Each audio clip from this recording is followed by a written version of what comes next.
తన కన్నులూడబీకిన నీచుని చంపిన వీరుని చరిత్ర విందాం రండి.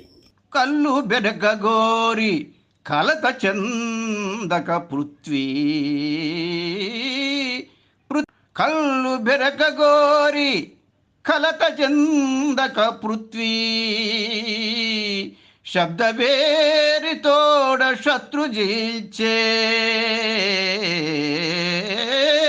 శబ్దభేదితోడ శత్రు జీల్చే కార్యజయము కల్గు కాస్త ధీరతతోడ కార్యజయము కల్గు కాస్త ధీరతతోను వినుర భారతీయ వీర చరిత